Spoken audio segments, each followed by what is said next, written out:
Hello YouTube, this is Morgan Airspeed Prime here with my next Avatar video. In this one I want to do a bit of a beginner's buying guide for Avatar Magic the Gathering. So this is mostly for, I suppose, Avatar fans who are new to Magic, but also maybe just people in general getting into Magic through Avatar. This might also be helpful if you maybe do plan to get into Avatar through maybe one of the upcoming sets like Lorwyn or TMNT or one of those ones coming out. It'll look pretty similar to this, it's just exchange Avatar The Last Airbender for the name of the new set, but it's sort of equivalent type stuff here. So the idea, of course, is I think most people probably at this point know, like, okay, these are the products, I've seen them before, they're available on like Amazon and from various places, but like, what should I get to get the cards that I want? That's what I'm not sure about. There's so many cards that were revealed over the last week, week and a half, 2 weeks of spoilers. We now have everything. How do I get those cards? That's where it is a bit messy. There's so much information out there. What should you do? I think straight away, the most important thing in this is just for you yourself to know what you want out of the set. I think one of the key questions when it comes to recommending what you should and shouldn't buy and the way in which you should buy it is, do you actually care about opening up packs? Do you want that pack opening experience for the Avatar set? I know some people do. I want it. I don't want to open an insane amount of packs, but I want to open some because for me, as an Avatar fan first, this is one of the biggest and most interesting Avatar merchandise kind of releases I think we've ever had for Avatar. So yes, of course, as a TCG and Avatar fan, I want to open up some Avatar packs. But I also want to be aware of where I'm putting my money and get the best value overall. So I have a certain amount of sealed product ordered, but not a crazy amount, because I ultimately am aware that I will be wanting to buy most of the cards, probably, especially the high-end ones, as singles on the secondary market, instead of just constantly buying packs to try and pull some of those high-end cards. And that's the big deal there. Some of you out there might not actually really care all that much about opening packs. As in, you might want to open literally a handful. You'd be okay with just opening like 3 or 4 packs and that's it. And everything else, yeah, I just want the cards. There's a kind of way to kind of go about that. And again, if you maybe just want to play, you might want to buy different products. But it just depends on what specifically you want to do. We'll get into that. We'll talk about the products in just a moment, but I think we actually have to lead with the secondary market, because I think the second you actually get to any sort of degree into wanting a bunch of the Avatar cards, you realize you probably do have to go to the secondary market for it to be in any way financially viable to get some of these cards. So how does this work? What is the secondary market? It's the idea of buying the cards individually. Wizards don't sell them individually, but it's a whole thing these days. It's with all the TCGs, this is how it works. A bunch of sellers and stuff like that will open up their product and they will sell the cards individually. So you have a chance to get those cards without having to pull them from packs. And yes, so for Europe, the main one would be Card Market. I've used it many times before. I'm from Ireland, so I have access to sellers from basically like all of Europe, and it's all somewhat equivalent shipping and stuff like that, and they've never really had a problem. The way Card Market is organized is really, really nice. For America, the most obvious one is this site here, TCG Player.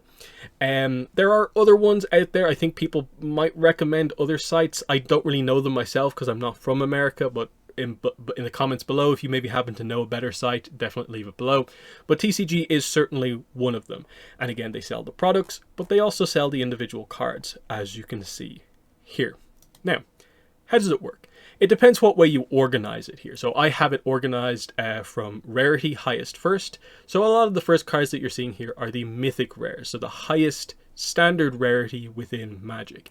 And then it goes into rare, and then uncommon, and then common. So basically, you're going to see the most expensive cards first, and then it will come down. Now, they're not in sort of like price order, because that might switch the rarities around like a little bit, but you can sort of see the idea of how it's going. A mythic rare is typically a card that you will pull one in every 7 to 8 play booster packs. And you can see that the cheapest one at the moment is the card Sozin's Comet, currently apparently selling for about €5.85, which is pretty good, all things considered, when you consider that on average you would have to open up probably 7 or 8 packs just to get any one individual mythic rare. And now you can just get that card for under the price of a single booster pack. That's actually not too bad, but actually it probably won't be that price in a few weeks' time. Because we are still pre-released on the Avatar set, it's not out until the 21st, partially released with the pre-release stuff next week on the 14th onwards. People will start to get stuff, the hype will kind of rise again, but it will come down once the weeks start to pass post-release.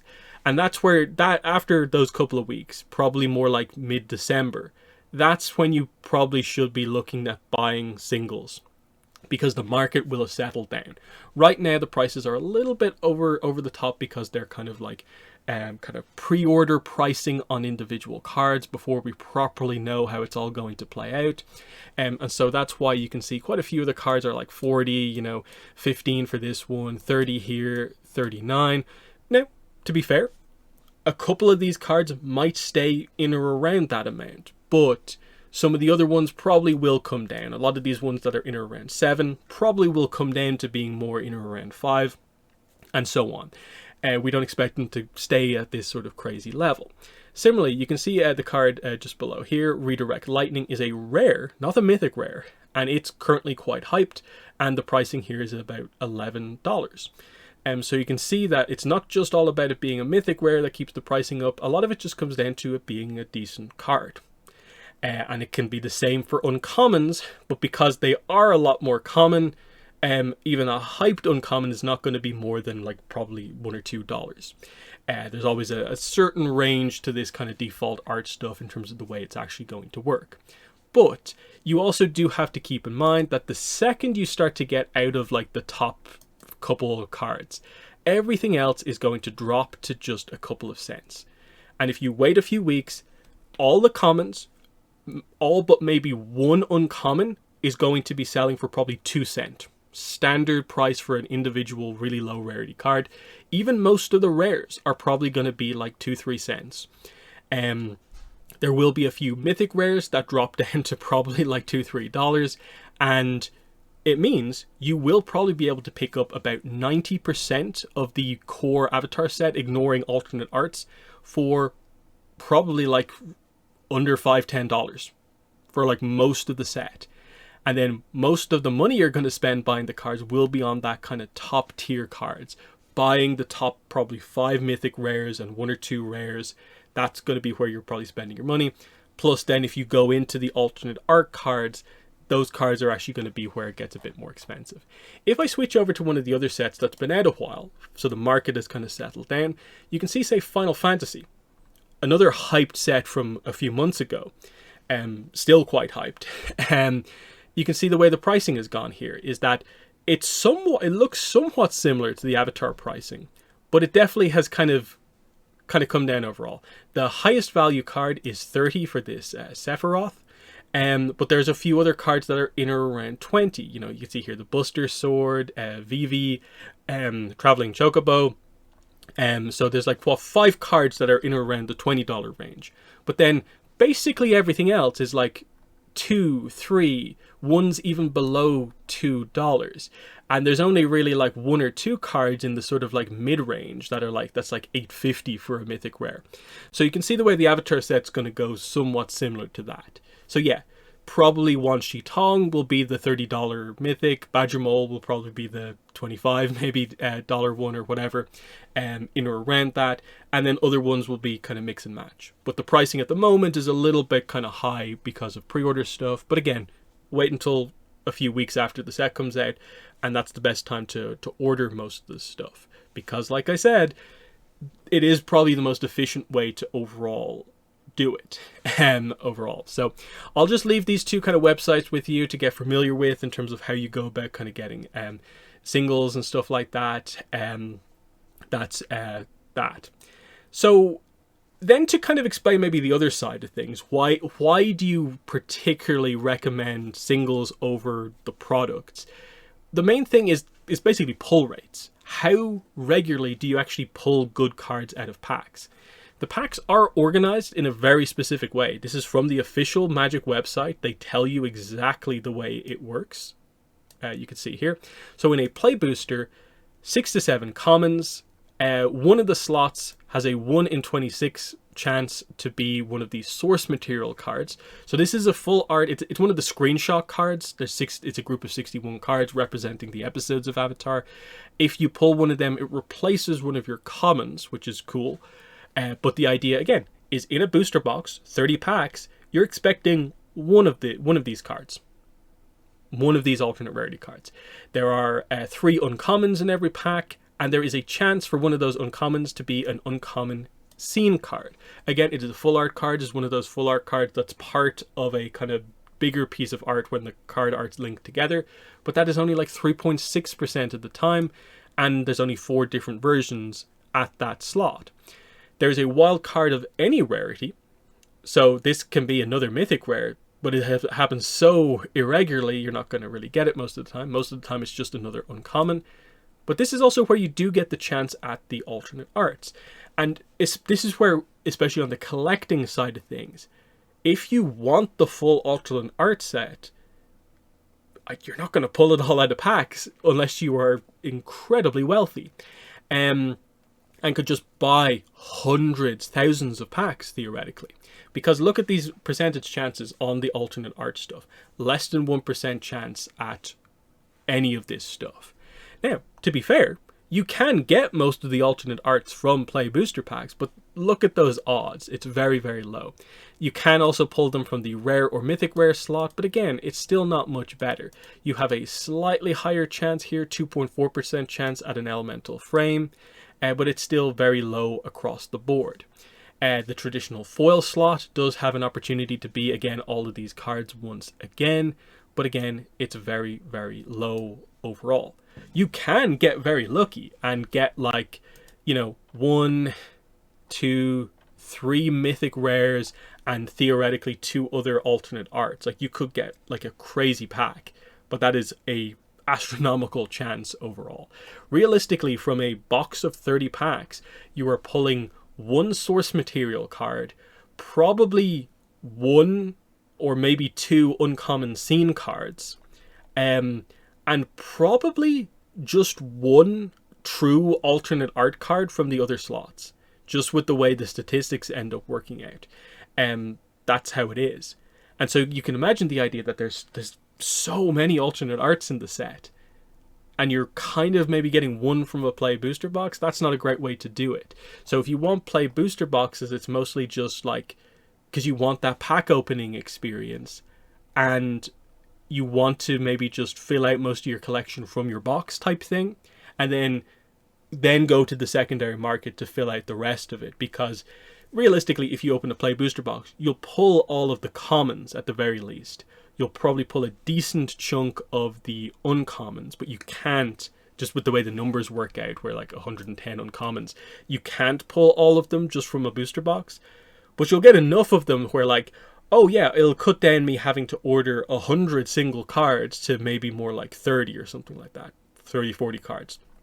And that's sort of the logistical maybe aspect of this, of like, it's maybe a little bit easier to be like, I will buy a box and then 50 single cards rather than I'll buy 300 single cards. That can be a little bit daunting. Just how long it takes to maybe put that order together if it's kind of specific.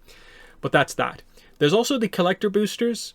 And now this is where you have a better chance at alternate arts, but it's still not that great. Like if you go through this, the slots in the pack are a lot more specific, but the numbers still don't really work out in your favor. And it's still you gambling on hopefully getting what you need. And again, a collector booster pack, retail price $38 versus $7 for a play booster pack. Now you do get certain things that you don't get elsewhere. There's more to it, but that's also assuming you can get a play booster for a standard retail price. It's not a great chance. So yeah, 3 foil uncommons, 3 foil uncommons, 2 foil TLE, so from the kind of Eternal set commons, 1 foil TLE uncommon that can potentially be the alternate art scene card at uncommon. And it's like, okay, there's the first 9 slots of the pack, and it's just foil versions of the basic cards. Now, there's a little bit of a sense of like, okay, I can get the Jumpstart cards in foil when you can't get them otherwise. That's sort of interesting, but this is not where like the value really is. These aren't the cards you really want necessarily. You get a guaranteed full art land in one of the 2 types. You get a guaranteed foil, rare, or mythic rare. But the mythic rare is only 14% of the time. So still not super ideal there. Like, there's no guaranteed mythic rare anywhere in this pack except this. The source material card technically is a mythic rare, but it's its own thing. But you do get 1 guaranteed in the pack, and there's a chance for it to be foil, 25% of the time. But the main slots you're looking for here are like, there is this where like you can get a rare or mythic rare from the TLE set, and this can also be extended art. But as I was saying, the 2 main slots that you're really looking for the pulls from in a collector booster are these last 2. So it's a non-foil booster fun, rare or mythic, and the foil booster fun, rare or mythic rare. That just means you are guaranteed a rare or mythic rare alternate art. That's what booster fun means. Now, you look at the numbers there, and it's like, oh, look, there's all the different types of alternate arts. But look at the numbers. The biggest number is actually just an extended art, because you have to add these 2 together, and it's more like nearly 50% of the time you're just going to be getting an extended art. And then down here, 40% of the time you're going to be getting the extended art in the foil slot. An extended art isn't really like a true alternate art. It's just the default art, but the art comes slightly out over the edges. It's not full art, it's just slightly out over the sides. And to me, it kind of feels like, oh, in this important slot in the pack, this is the filler. Most of the time you're just going to get that, when what you're looking for is, of course, yeah, I want the field notes cards. I want some of this other stuff, like I want borderless cards, scene cards, field notes, elemental frames, neon ink. These are the true alternate arts in the set. Maybe not quite the scene arts here, but it's stuff like, yeah, look at the Legend of Yang Chen alternate art. That's what I'm talking about. We want, like, yeah, the different parts of the scene cards, the field note cards here, here, and here. The Wan Shi Tong is probably going to be one of the more valuable ones in the set. But the chances are still pretty low. Like, say you want Wan Shi Tong in foil or non-foil alternate art. You have a 6.9% chance in this slot. Oh no, sorry, Wan Shi Tong's a mythic rare. It's a 3% chance here, and it's a 5% chance down here. So that's like 1 in 33 and 1 in 20 chance. And these are expensive booster packs. And you're still not super close to kind of getting it from there. This is the reason why you don't want to go crazy on the booster pack products. Because unless you can actually buy a lot of them, you're not really going to pull them very regularly. Meaning you probably should put your money for the maybe 1 or 2 boxes you were maybe planning to buy, lower that amount down to like, okay, I'll open a certain amount of packs, but I'll put most of my money into the secondary market.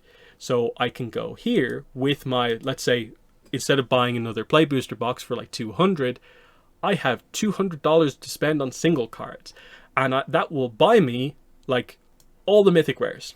That will buy me a bunch of the elemental frame alternate arts, because most of them are probably going to be on the lower end of things. The rares are probably only going to be a couple of dollars, because most of the people opening collector boosters are really only going to be after the really high-end cards, the neon ink battle pose cards that are only available in collector boosters, the raised foil Aang that's also only in collector boosters. That's what a lot of people opening these packs are going to be after. maybe not as much the scene cards and the elemental frames, which are the kind of more common, I think, of the what's here. But you see, like they're even though there's a fancier pack, you're still maybe not going to get the value you want out of it. So with the basic booster pack kind of products, normal and collector, only really get them if you really want to open that many packs, because a lot of the other products do include a certain amount of packs. So if you really only want a few, you maybe are better off buying some of the other ones that actually come with like promos. Like, hey, buy the bundle. You get 9 packs. This promo, the dice, the box, and a bunch of the lands if you want to kind of start playing. The commander bundle, if you want to try out a collector booster, is here. You get 5 promo cards here in the elemental art frame that are kind of commander focused cards. And you still get the 9 play boosters. That's kind of nice if you can find this for a reasonable price. And so it's like, yeah, it's that idea of mainly focus on singles, but maybe grab the couple of packs that you want from one of the bundles, maybe both the bundles, and you collect the promo cards ahead of time. It's the same situation with the scene boxes. Each scene box comes with 3 packs, but then of course you're guaranteed the art cards and the actual cards themselves, of course, from each of the scenes. And it's up to you about like, do I want to just buy those cards on the secondary market, or will I just buy the product and get them? And who knows, maybe I'll pull something from the play boosters. There's 3, there's 2 boxes, so that's 6 packs. That's pretty nice. And if you buy, say, like these 2 and even just one of the bundles, that's like 15 packs. And that's half a play booster box. And that might be the amount of packs that you're perfectly happy with. Where like you've opened a few, you've probably pulled something, at least 1 or 2 mythics probably from that many packs. And then you can just go to the singles market and get what you need to. The beginner box, I think, is probably the one sealed product that like I think most people probably just should buy.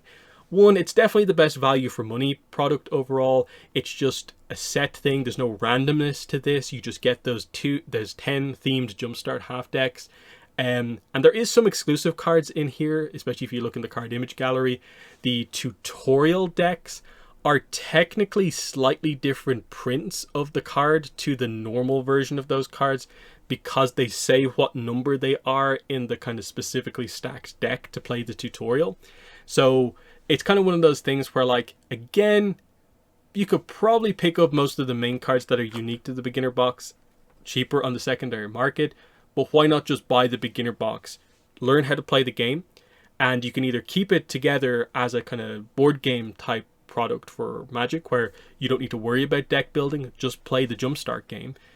Just, you smash any 2 Jumpstart half decks together and you have a full deck. And then if you want to add on to that, this is where the other product comes in. Jumpstart.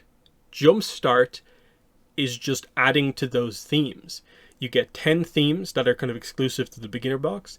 The other 46 themes are in the Jumpstart packs, and they're kind of cool. There's an article up that lists what they all are, so you can see you have like mythic rare themes like Aang, where you can get your mythic rare Aang card, but you have a Swordmaster theme, airbending theme. If we scroll down into some of the other colors, you can see like Ko gets his own theme. This one here, Siege Engines, is about vehicles, a vehicle focused theme, which is very cool. There's I think 2 different lineups for the Bounty Hunter theme that just have slightly different kind of groupings of cards in it. For the most part, it's not too bad. There's 46 themes, and I think there's maybe like 61 overall different packs. So I think it's literally only a handful of them that actually have a kind of secondary kind of batch, which is just worth noting. But it is cool. Like, that's my plan with the Jumpstart side of things, is that I'm going to get my beginner box, sleeve it up in the same colored sleeves, but keep the different packs together. Open my Jumpstart box, again, sleeve them all up, all the unique ones up, and just add it all together. So I have the ultimate sort of Avatar Jumpstart thing, where I can just have almost unlimited variety with the decks that I can just quickly put together. And that way, you know, I don't have to overly worry about like, oh, constructing a deck and stuff like that. That's like part of the idea, where I'm kind of somewhat hardcore down the maybe playing and collecting side of things, but I'm not going to go all the way with either side. I'm aware that there probably will be a handful of cards that will just be too expensive for me to probably get, at least anytime soon. Like the Aang, the headliner card. I'm not expecting to be able to afford the Aang, unfortunately. This card, I think it's just going to be way out of my price range completely. And I'm fine with that, ultimately, because I think most of the rest of the set is going to be somewhat within my range to at least try to get. So that's the core of what I want to do, without kind of maybe going into like crazy levels of detail here. But it is just that idea of my recommendation, again, just to quickly sum it up, is in terms of product, I'll talk about the pre-release pack in a second. In terms of product, I think most people probably should just get the beginner box, just to attempt to play, and it just is also a nice, decent start to a collection. Even if you don't plan to play, it's still a group of like 200 cards, plus you get a bunch of the tokens and stuff like that, which are other cards as well.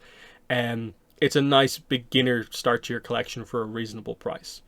And then if you do want to open packs and you don't want to go crazy with it, some combination of stuff like the scene boxes and the bundles, depending on like what you want. Do you want more packs, or do you want more of the promo cards?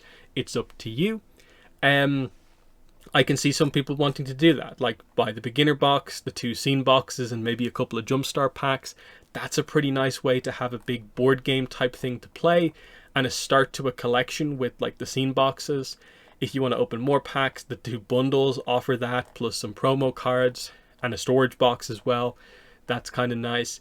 And then yeah, I do think for the most part the full booster boxes, where it's like 24 Jumpstarts packs, 12 collector boosters in a box, and then 30 play boosters in a play booster box, they're more for you really value the experience of opening packs, even if you don't pull well. You just want to open up packs. That's what I want to do a little bit of, because I'm going to make videos on it. But for a lot of people, you probably don't need to go overboard with that. If you aren't planning to like record it or anything like that, if you just want the cards, you probably don't need to open that many packs. And so I do think for nearly anyone diving into the Avatar set and wanting to get any specific selection of cards, whether that is you wanting to have an individual copy of every single card in the set, or you're just a fan who's like, I want every Azula card, I want every Zuko card, I want every card that uses the past avatars, or something like that. That is a specific selection to where that's going to be very difficult to pull directly out of packs, just any specific grouping of cards. But where you can do that is the secondary market. I just want all the mythic rares. Well, here they are. This is how much they cost.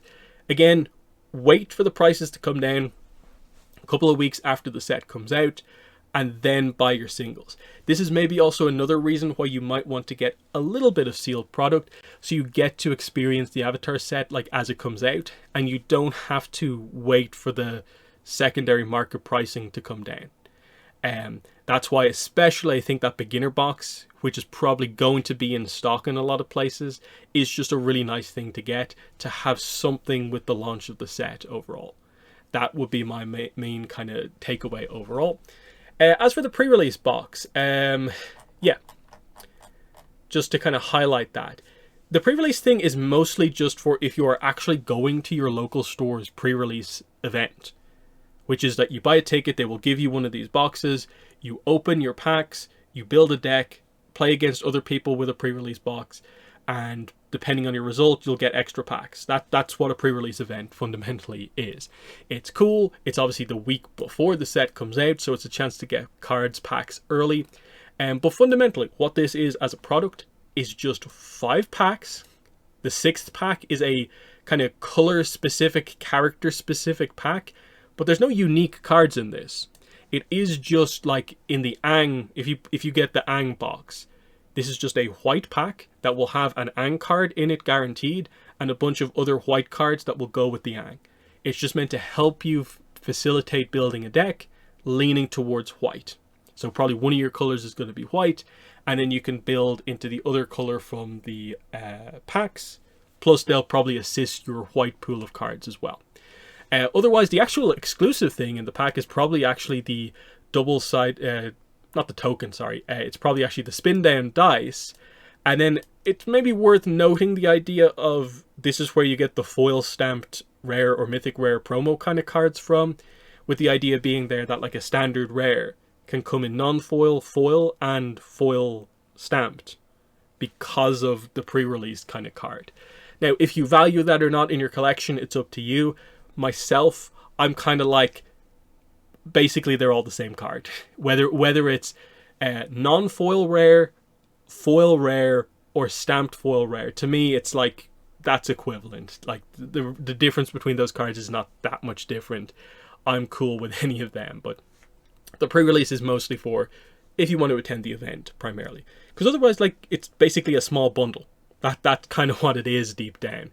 The final thing I will mention is just Avatar Secret Lair, which is a little bit of a product you might not like fully be aware of if you haven't been paying deep attention to the Avatar set.